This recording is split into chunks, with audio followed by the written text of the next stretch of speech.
ቤተሰቦች ዛሬ ከዚህ በላይ ደስ የሚል ዜና አትሰሙም። ኮሜዲያን በረከት ወይም ደግሞ ፍልፍሉ እንግዲህ ድኗል፣ ተመልሷል ወደ ፕሮግራሙ ማለትም ወደ ዋሾው እንግዲህ በዛሬው ዕለት መመለሱ ታውቋል። የእውነት ከልቤ ነው ደስ ያለኝ። የኔ ቤተሰብ የሆነ ነፍሱን ይማርና ይሄ የምትመለከቱት ህፃን በሰው አውሬ የተበላ ነው።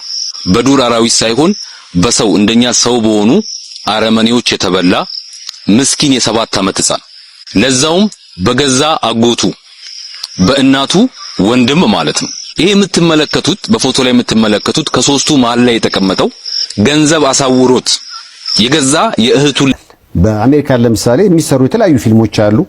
በቅርቡ ራሱ ብዙዎች የወደዱት በህገወጥ ሰዎች ዝውውር ዙሪያ የተሰራ ሳውንድ ኦፍ ፍሪደም ከዛ ሌላ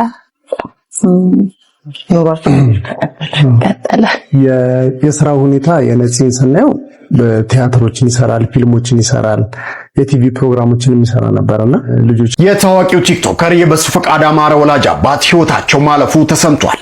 እዚህ ቲክቶክ ሰላም የተከበራችሁና የተወደዳችሁ የዩቲዩብ ቻናል ቤተሰቦች የኢትዮጵያውያን ኤርትራውያን ወንድሞች በአገር ውስጥም በውጭም ያላችሁ በቅድሚያ እንግዲህ እንደተለመደው የከበረ ሰላምታዬን እያቀረብኩኝ ዛሬም ከአዳዲስና አነጋጋሪ ጉዳዮች ጋር ተመልሼ መጥቻለሁ። እንግዲህ አነጋጋሪዋ የነጻነት ወርቅነህ ሚስት በትላንትናው ዕለት በኢቢኤስ ቲቪ የሰጠችው መረጃ አለ። ከዛም አለፍ ሲል በሰይፉ ኦን ኢቢኤስ ሾው ላይ እንግዲህ በፈረጃ ፊልም የምናውቀው ታዋቂውና ተወዳጁ አርቲስት ሄኖክ ወንድሙም ያጋራን ነገሮችና መሰል አዳዲስ ጉዳዮችን ይዤላችሁ መጥቻለሁ።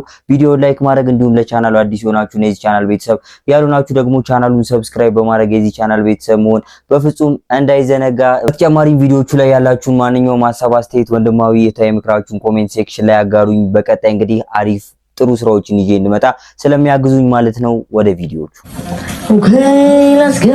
ነፍሱን ይማርና ይሄ የምትመለከቱት ህፃን በሰው አውሬ የተበላ ነው። በዱር አራዊት ሳይሆን በሰው እንደኛ ሰው በሆኑ አረመኔዎች የተበላ ምስኪን የ7 ዓመት ህፃን፣ ለዛውም በገዛ አጎቱ በእናቱ ወንድም ማለት ነው።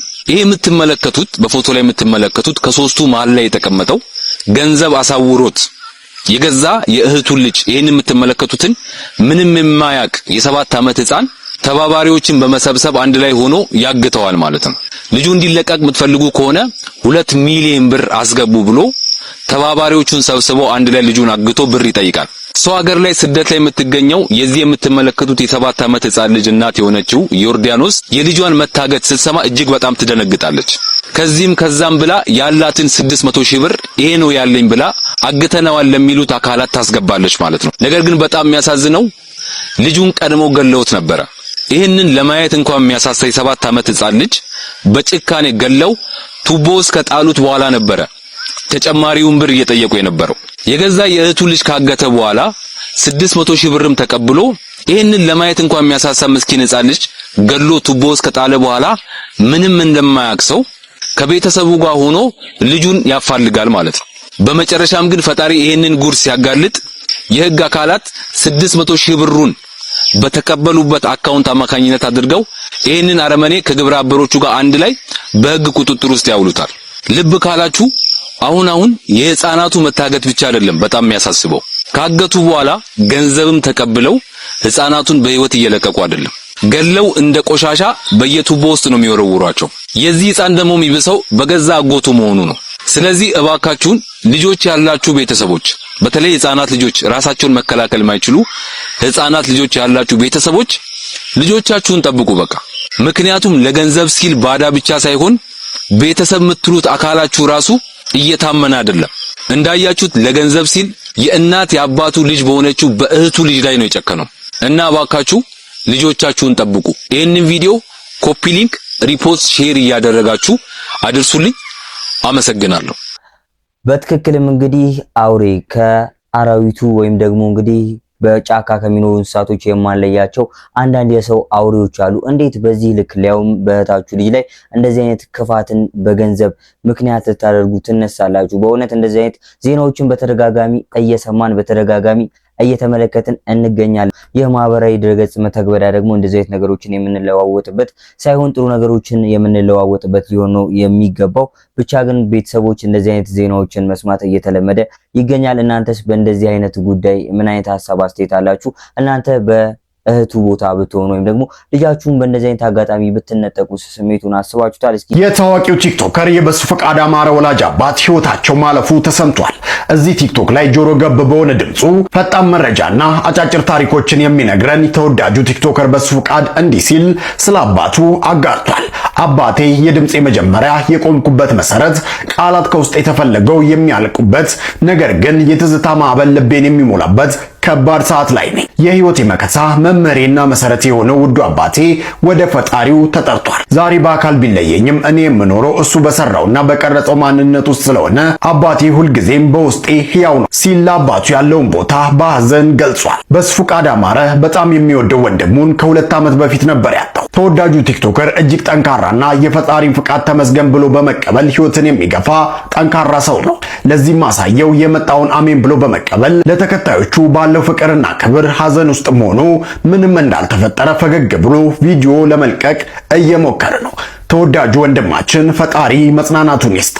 በዚህ በሶሻል ሚዲያ መተግበሪያ ላይ እንግዲህ በብዙዎች ተወዳጅነት ያተረፈው ብዙዎቻችን እንግዲህ ጥሩና አሪፍ መረጃዎችን እያቀበለን የምናውቀው ቲክቶከር በሱ ፈቃድ እንግዲህ አባቱን እንዳጣ አባቱ ከዚህ ዓለም በሞት እንደተለዩ የተለያዩ መረጃዎች እንግዲህ በተለያዩ የሶሻል ሚዲያ ፕላትፎርሞች ላይ እየተጋሩ ይገኛሉ። እንግዲህ ለቲክቶከሩ፣ ለቤተሰቦቹ፣ ለወዳጅ ዘመዶቻቸው መጽናናትን እንመኛለን። እንግዲህ የአባቱንም ነፍስ በአጸደ ገነት እንዲያኖር በእኔና በቻናል ቤተሰቦች ስም ያለኝን መልካም ምኞት እገልጻለሁ። እንግዲህ ሰው ሆኖ የማይሞት የለም፣ እግዚአብሔር አጽናችሁ ለማለት እፈልጋለሁ።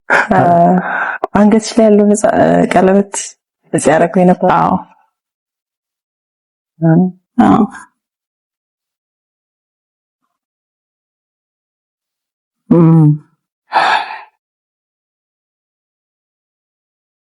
2002 ካልተሳሳትኩ ቀለበት። ከዛ በኋላ እዚህ ወደ አሜሪካ መጣ። የሁለተኛ ልጃችን ላይ 6 ወር እያለች መጣን። 6 ወር ተቀመጠን። ከዛ አመቷን የልደቷን አክበረን ተመለስን። ሁለቱንም ይዤ ተመለሱ። አመት ምናምን አልቆየም ሲመጣ። ከዛ ነው የሶስቱም የ4 አመት ልዩነት ነው ያላቸው በእድሜ ልዩነት። ከዛ ሌላ ኑሯችን ቀጠለ። የስራ ሁኔታ የነፂን ስናየው ቲያትሮችን ይሰራል፣ ፊልሞችን ይሰራል፣ የቲቪ ፕሮግራሞችን ይሰራ ነበርና ልጆቻችሁን ስትወልዱ ከጎንሽ ነበረ? ሁለቱ ሲወለዱ አልነበረም፣ የሌላ ላይ ነበር። ሌላም ብቻ ነው ከእርግዝና የጀምሮ እዛው ወረቀቱ እስኪያልቅ ምናምን አብረን ነበርና እሱ ነበረ በቃ ምግብ ራሱ የሚሰራው ማለት ነው። እና ምን ይለኛል ይሰራል ሳይነግረኝ ዝም ይሄን እየሰራ ነው ካለኝ አልበላውም፣ ያ ማስበለስ ምናምን እና ይሰራል። በጣም ይጣፍጣል ምናምን ብዬ እበላለሁ። ደቂቃ አልቆይም ወጥቼ አስመልሳለሁ ማለት ነው። እኔ ለፍቼ ከሌላ ጋርም ያለው ቅርብ ለየት ይላል። አብሯት ስለሆነ ከመጀመሪያም ስለነበረ ይሆን አላውቅም። ከሌላ ጋር የመጨረሻው ከበዳውም ለሷ ነው። እሷን ተሰሪ ምን እነሱ ትልልቆቹ ሜቢ አንደርስታንድ አድርገውታል፣ ግን ለሷ ከበዳል። ለዚህን አንነግርም ለሰው በደንብ ያውቀዋል። ቲቪ ላይ የምናውቀው ነፃነት ነው ከጀርባ ነው ያለው። በጣም ከሰው ተግባቢ፣ በጣም ቁም ነገረኛ። እኔ በጣም ይገርመኛል ነፃነት። ቀልደኛ ግን በጣም ቁም ነገረኛ እና ደግሞ በጣም ክብሩን ይወዳል ነፂና ብዙ የሚገራርሙ ኳሊቲዎች አሉት። እኛ በዚህ መንገድ እንረዳዋለን። ለብዙዎች ዱብዳ ነበር እንግዲህ ከወራቶች በፊት የምንወደው የምናከብረው እንግዲህ የሀገራችን አርቲስት ብሎም የቤተሰብ ጨዋታ ዋና እንግዲህ ተዋናይ ማለት እንችላለን አርቲስት ነፃነት ወርቅነህ በተለያዩ ቀልዶቹ በኤፍቢአይ ፊልሙና በተለያዩ ድንቅ ስራዎቹ የምናውቀው ነፃነት ወርቅነህ ሞተ ሲባል ሁላችንም ማመን አቅቶን ነበር። ከዛም እንግዲህ በነፃነት ወርቅነህ አሟሟት ዙሪያ የተለያዩ ነገሮች የተለያዩ መረጃዎች እውነተኛም ሐሰተኛም ሲሰራጩ ነበር። ቤተሰቦቹም ብዙ ቻሌንጆችን አልፈዋል በዚህ ጉዳይ ማለት ነው። ታዲያ እንግዲህ ባለቤቱ በኢቢኤስ ቲቪ ቀርባ ያነሳቻቸው ሐሳቦች እንግዲህ አሁን የተመለከትነው ቪዲዮን ጨምሮ የተለያዩ ቪዲዮዎች እየተጋሩ ይገኛሉ። በተለያዩ የዩቲዩብ ቻናሎች ላይም እንግዲህ ተለቀዋል። በቲክቶክ ገጾች ላይም የምንመለከተው ነገር ተመልክታችሁታል ብዬ አስባለሁ። ይህ ጉዳይ እንግዲህ ብዙዎችን ያነጋገረ ሐሳብ ነበር። እናንተስ ከነጻነት ወርቅነህ ወይም ደግሞ ከተወዳጁ አርቲስት ነጻነት ወርቅነህ ሚስት እንግዲህ ቃለ ምልልስ በኋላ ምን አይነት ሐሳብ መስጠት ፈለጋችሁ? ምን አይነት ነገሮችንስ ተረዳችሁ? ብዙዎች እንግዲህ የሷን ንግግር ከብዙ አንግል እየተረጎሙት ብዙ ነገር ወይም ደግሞ የራሳቸውን ሪአክሽን ወይም የራሳቸውን ሐሳብ እየሰጡ ይገኛሉ። እናንተስ በዚህ ጉዳይ ምን ታስባላችሁ? እኔ እንግዲህ በዚህ ጉዳይ ምንም ባልል ደስ ይለኛል። ምክንያቱም እማስበው እንደ አንድ ግለሰብ ባሏን የተነጠቀች ሚስት ያወራቸው ወሬ ወይም ደግሞ ያነሳቸው ሐሳብ ስለሆነ ከክፋት መተርጎሙ እንግዲህ ጥሩ ነው ብዬ አላስብም። እናንተ እንግዲህ ከዚህ ለየት ያለ ወይም ደግሞ ተረድተናል አንተ አልገባህም የምትሉት ሐሳብ ካለ ሐሳብ አስተያየታችሁን ኮሜንት ሴክሽን ላይ አጋሩ። ሰዎች ዛሬ ከዚህ በላይ ደስ የሚል ዜና አትሰሙም። ኮሜዲያን በረከት ወይም ደግሞ ፍልፍሉ እንግዲህ ድኗል፣ ተመልሷል ወደ ፕሮግራሙ ማለትም ወደ ዋሾው እንደ እንግዲህ በዛሬው ዕለት መመለሱ ታውቋል። የእውነት ከልቤ ነው ደስ ያለኝ። የኔ ቤተሰብ የሆነ እንዴት ነው ከበሽታ ያገገመ ነው። የምር እንደ ራሴ ቤተሰብ ነው ደስ ያለኝ። ማለት ረጅም ጊዜ ጤነኛ ሆኖ ያው ሰዎችን ሲያሰቅ ለረጅም ዓመት የምታውቁት ሰው ኦል ኦፍ አ ሰደን በዛ ሲቹዌሽን ላይ ማየት የምር አስደንግጦኝ ነበር። ግን እንደዚህ ተሽሎት ማየቴ ወደ ፕሮግራም መመለሱ ጌታን ከልቤ ነው ጤነኛ ሆኖ ሳይሆን ማለት ነው እንጃ ብቻ አይፈልት ግን እኔ ደስ ብሎኛል። እና ይሄ ስሜት ደግሞ እኔ ብቻ እንደሆነ አውቃለሁ የመላ ኢትዮጵያዊ ስሜት ብዬ አስባለሁ። እና እንኳን ደስ አለ፣ እንኳን እግዚአብሔር ማረ። ለሱም ለቤተሰቦቹም አካባቢ ላይ ላላችሁ ሰዎች በሙሉ እንኳን እግዚአብሔር ረዳችሁ። የእውነት ከልቤ ነው። ይሄኛው ዜና እንግዲህ ብዙዎቻችንን አስደስቷል። ከሳምንታት ወይም ደግሞ ግፋቢል ከወራት በፊት በስትሮክ መጠቃቱን የሰማኑ ድንገት ነበር የምንወደው የምናከብረው ሌላኛው ኮሜዲያን በረከት ወይም ፍልፍሉ ማለት ነው። ታዲያ አሁን እንደተመለከታችሁት እንግዲህ አሁን በሰላም ወይም ደግሞ ወደ ቀድሞ ጤንነቱ እየተመለሰ እያገገመ ስለሆነ ወደ ስራው ተመልሷል። ታዲያ ቤተሰቦች፣ የስራ ባልደረቦቹ የተቀበሉበት መንገድ ብዙዎችን አስደስቷል። እስኪ እንዴት ነበር የተቀበሉት? ተመልክተን እንመለስ።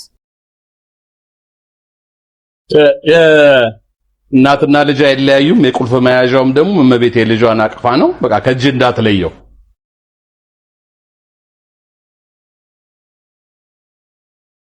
ማርቆስ እግዚአብሔር አምላክ የተመሰገነ ይሁን።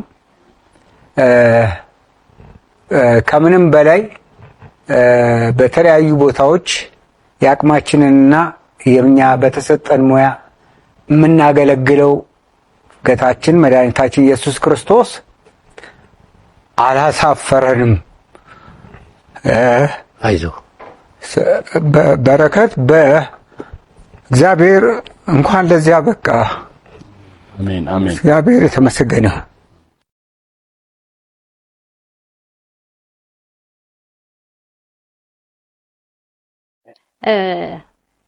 ቤኪዬ እንኳን ፈጣሪ በጤና ለምትወደው ስራ ለምትወደው ሙያ መልሶ እዚህ ጋር እንድትቆም አደረገ።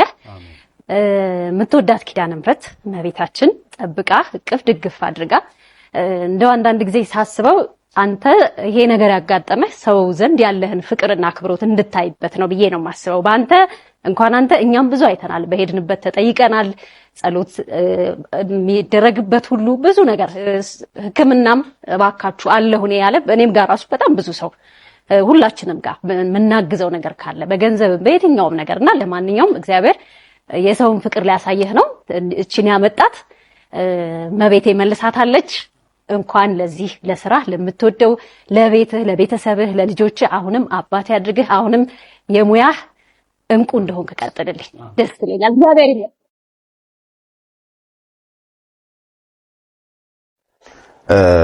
ያው ከነሱ በኋላ ማውራት ብዙም ባያምርም አባቴ በጣም ነው የምወደው። ዛሬ እንደዚህ በጤና ቆመ ሳይ በጣም ነው ደስ ያለኝ።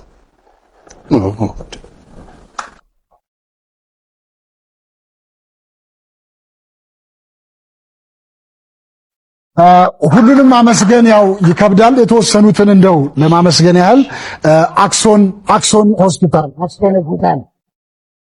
ሜሪ ጆይ ኢትዮጵያ፣ ማናየ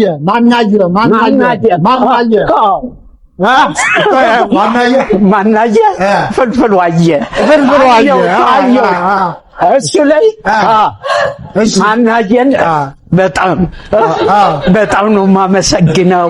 ሰይፉን በጣም ማናየ አትበሉት። ማናየ አትበሉት። ፍልፍሉ አየ። እሺ፣ እንዲሁም አዶናይንም አመስግን። እንዲሁም አቶ ጅላሎ መሐመድ ጅላሎ በጣም ጅላሎ በስማ ቀና አረገኝ እሱ ያውቀው አቶ ጅላሎ መሐመድ እናመሰግናለን።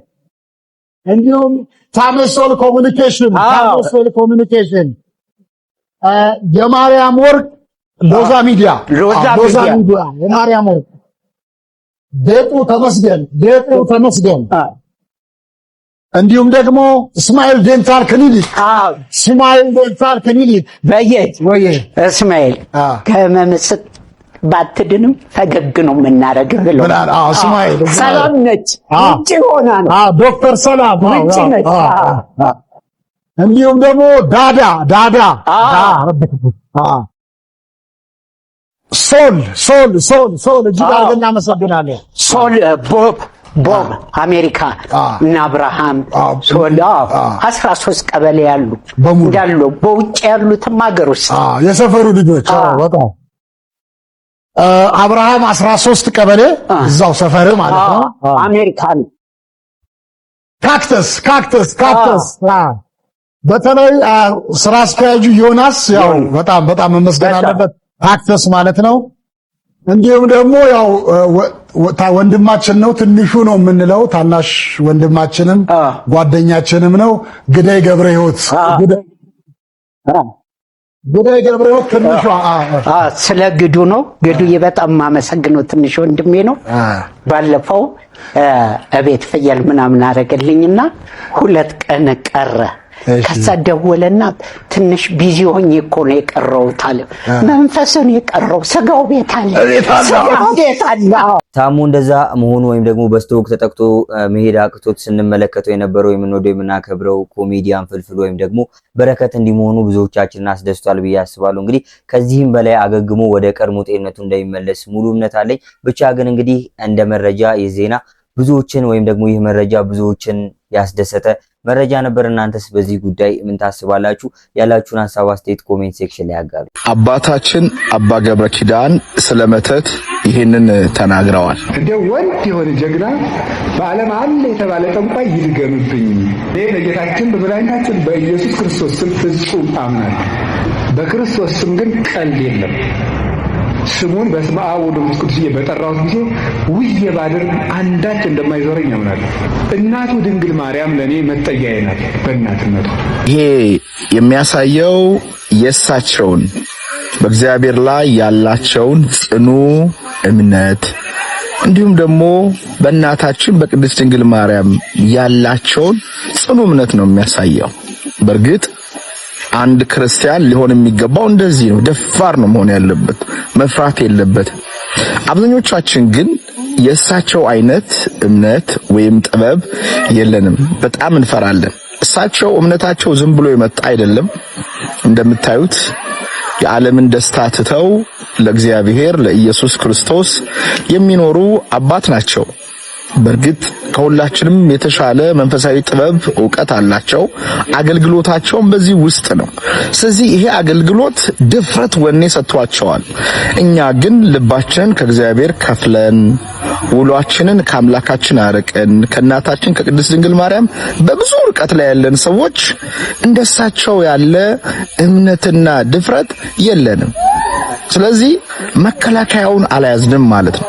ለዛ ነው ተራ ትንሽ የሆነ ጠንቋይ የሚጫወትብን በድግምቱ እንደፈለገው የሚያዞረን በውስጣችን ያለው የእግዚአብሔር ኃይልን ስላልያዝን እምነታችን በሱ ስላልጸና ነውና ጠንቋዮቹን ድግምቶቻቸውን ትተን መከላከያ የሆነው ኢየሱስ ክርስቶስና እናቱ ድንግል ማርያም ላይ መጣበቅ መቻል አለብን። ያን ጊዜ ደፍረን እንደሳቸው ማውራት እንችላለን። በረከታቸው ይደርብን።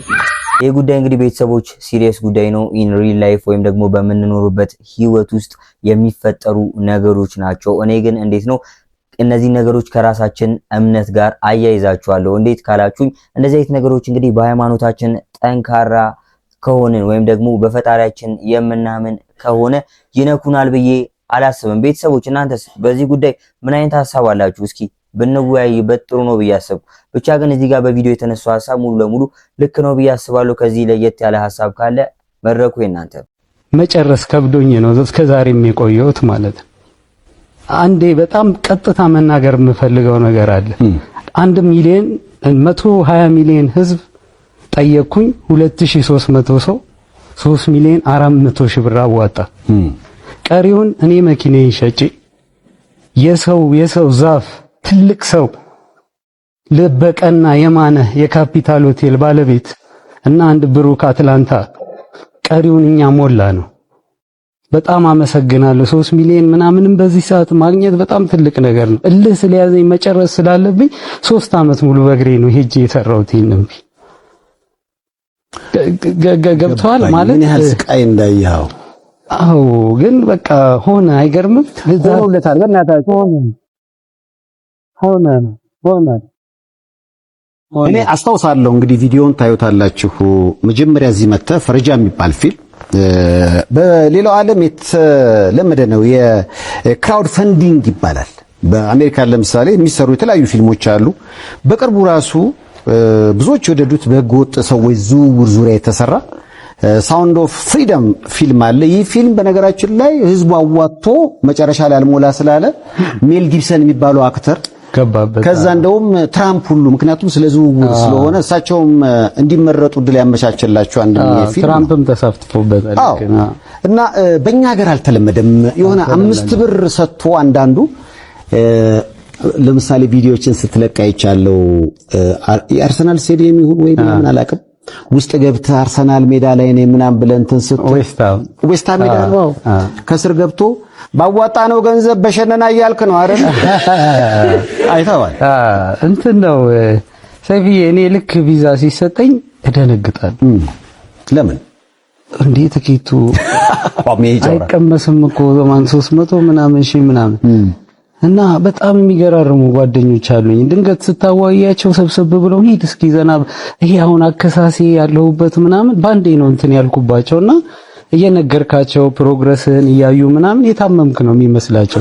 እስኪ ሂድና እዛ አንድ ሳምንት ሰውና አመቻችልሃለ ምናምን ብለው ትኬት ይሰጡኛል። ብዙ ቪዛ ተሰጥቶኝ ያልሄድኩባቸው አሉ። የሄድኩባቸው ስለገረሙኝ ነው የፖስትኩት። ገብቷ የደላኝ የምመስል በጣም ያልደላኝ ሰው ነኝ። አሜሪካ ቪዛ ሰጥተውኝ 13 ቀን ምናምን ሲቀረው ሊቃጠል ነው የሄድኩት። በእውነት እኔ አሁን እንግሊዝ በጣም ባርች አማን እነ ማህሪ ምናምን በቃ እንደ በሽተኛ ነው የተንከባከቡኝ ነው ምነግርህ። 1 ብር ሳላወጣ ኪሴ ሳምባ ያለ ነው የሚመስል። የምር ነው ምነግርህ፣ የምር ነው። እነ ከድሮ ምናምን ማለት በቃ ልብ ላይ የሚቀመጥ ፍቅር። ሌላኛው የብዙዎችን ትኩረት የሳባ አነጋጋሪ ጉዳይ ነበር።